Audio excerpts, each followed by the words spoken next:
everybody. I'd like to welcome you to the November, 9th edition of Nighttime News Program. But anyway, first thing we'll be talking about is the ICT Question of the Week. And hopefully you will know it. If you don't know it, guess what? You ain't the only one. I mean, you're going to be rowing in the same boat. Yes, we will.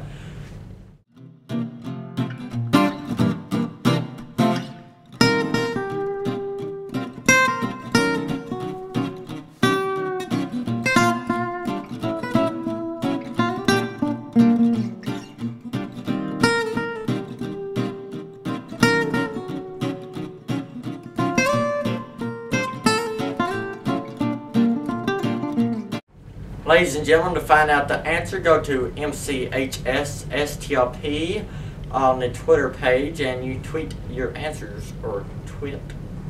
Now we have a story on the Powder Puff Games. We'll have somebody with a full report. My name is Hannah Wilson and I'm the senior class president this year. As you all know, we had our annual Powder Puff game. Started out with the seniors playing the sophomores and the juniors playing the freshmen.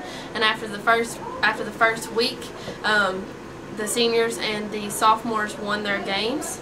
So therefore, the seniors were playing the juniors and the sophomores were playing the freshmen. So this past couple of weeks we had our final Powder Puff game to determine the champions.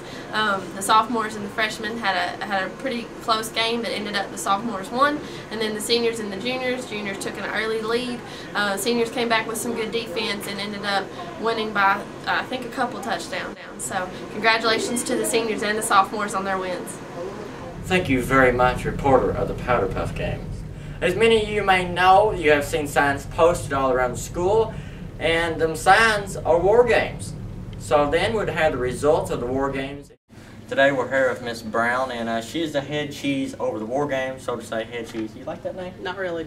Okay, well, okay. She is the head female over the war games, and as the beta, what do you call that? Sponsor, see, new word for everybody. We will be asking her some questions about the beta games. So when and where did the beta games take place? Well, we just finished up the beta games last night. We played two nights last week, and then we finished up last night with the capture the flag and the digital scavenger hunt. Oh boy. Yeah. So the weather didn't affect nobody? Oh, we about froze to death last night, but it was a lot of fun. We've played ultimate frisbee and cornhole and tug of war, PK shootout, obstacle course. So we've done tons and tons of really fun things. I'd say so. And how was the teams formed? All the students kind of formed their own teams. This first time we've done this, we had 8 teams to participate this time. Oh boy. And it was fun. I mean, they had people between 5 and 10 people on each team, and they just paid a $50 entry fee. And that money has gone to beta to help our beta kids go to convention this time. But we're going to do this again in March. And we hope to have a lot more teams in there because I think a lot of people have kind of regretted not participating this time. So, and all of that money in March is going to go straight to the Make-A-Wish Foundation. Oh, boy. See, it's a good cause. If you see our games on the news and you like to do it, guess what? You're getting our chance in March. So 50 times 8 is, that's quite a bit of money that we raised for beta.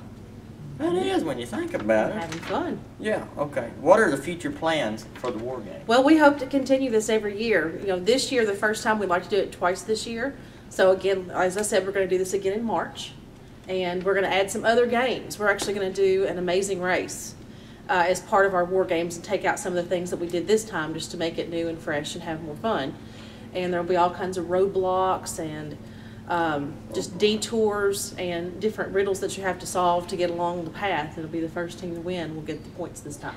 Hey, you know what you have to do? You have to get them drunk goggles and put them on and try to walk a line, and you're trying to walk it, hard to do. Okay, but anyway, how are the winners? How are you going to announce them? You going to give them prizes? What's the deal? This time we promised T-shirts to the winners, and last night, even though the teachers did not show up, Team Broke, which were the teachers' teams, still won the war games, even though they didn't come. I know, and so they're going to get T-shirts as winners. And what we did was a point system. So every game, the top winner for each game was worth 5 points. The second place was worth 3 points, and then the third place was worth 1. And so by the point system, the teachers won with 21 points. Oh, boy, don't you just hate that? You try to get away from them and play a game with your friends, and here they are, get right in the middle of your game. Alrighty, thank you very much, and I'm Alex Cox reporting.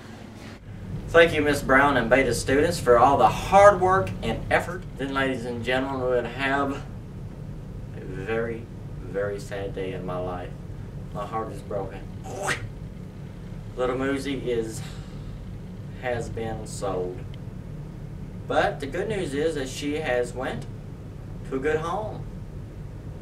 And also that it would take another 3 to 4 years for her to be hamburger. So yay, Little Moosey! But, you know, all good things must come to an end, and we love you, Little Moosey. Hope to see you in heaven one day.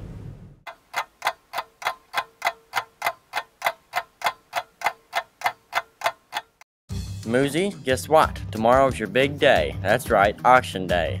So what I decided to do is give you this polo shirt, and it'll increase your value, make you look presentable, and that means more money that the FFA will get.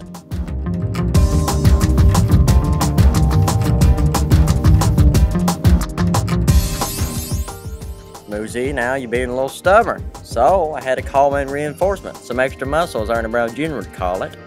I got in one of the best Holstein cattle experts in the state of Kentucky. Yeah, Mr. Manningly.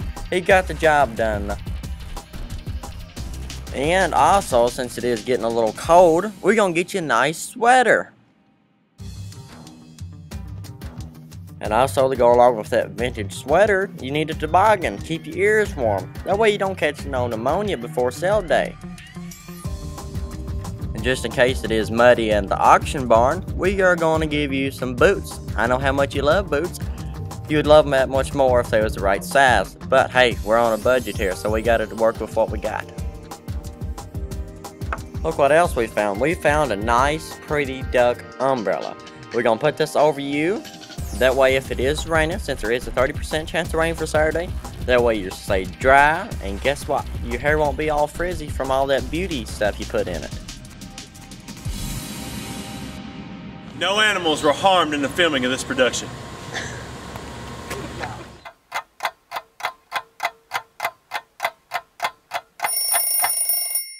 $500 on a bull, $500 anywhere. 500 bid 600 on them, 500 bid 6, now 700.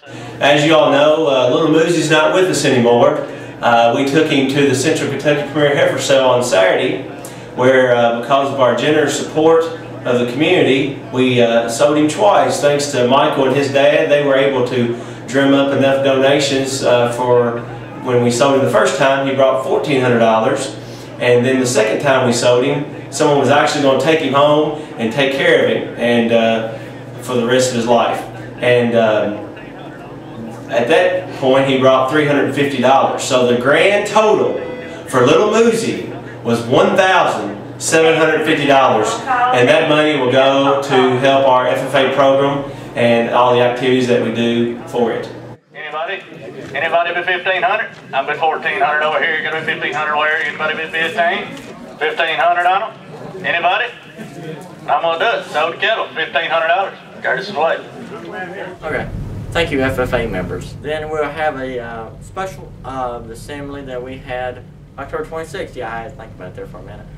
We'll have, you know, who won the iPads, iPods, them kind of things. And the calculator. Oh boy, everybody wants a graphing calculator, don't they? On October 26th, all Marion County High School students participated in an assembly. The purpose of this assembly was twofold. The first part of the assembly introduced us to Mr. Jason Boer, coach of Holmes High School in Covington and Carrollton bus crash survivor. Coach Boer described the Carrollton bus crash in detail and the effect that it has on his life. He encouraged all of us to overcome our obstacles and, most importantly, make wise decisions regarding drinking and driving. The second part of the assembly recognized and rewarded students for a variety of accomplishments and activities. Students in AP classes who made a 3 or better on the AP exam were awarded $100 per class. This money is part of a grant from Advance Kentucky. Additionally, Mr. Hall and Miss McCray gave away incredible prizes to students. Students' names were entered in drawings if they did the following: attended parent-teacher conferences, came to planned result night, met their planned benchmarks, and had 98% or better on attendance. Our principals very graciously gave away several Nooks, iPods, graphing calculators, and a laptop to those students lucky enough to have their names drawn out. It was a great assembly, and we look forward to the next. And I know everybody can agree with me, it was a very inspirational, a very emotional, and a very, really gets down in your heart and saying how lucky you are. And see, us as Americans, we take every day for granted. And, we just don't need to do that. We need to, Thank you for watching the November 9th, 2012 edition of Nighttime News. Tune in next week as we will come to you with more stories, bigger and better. Thank you so much for watching, and have a great weekend.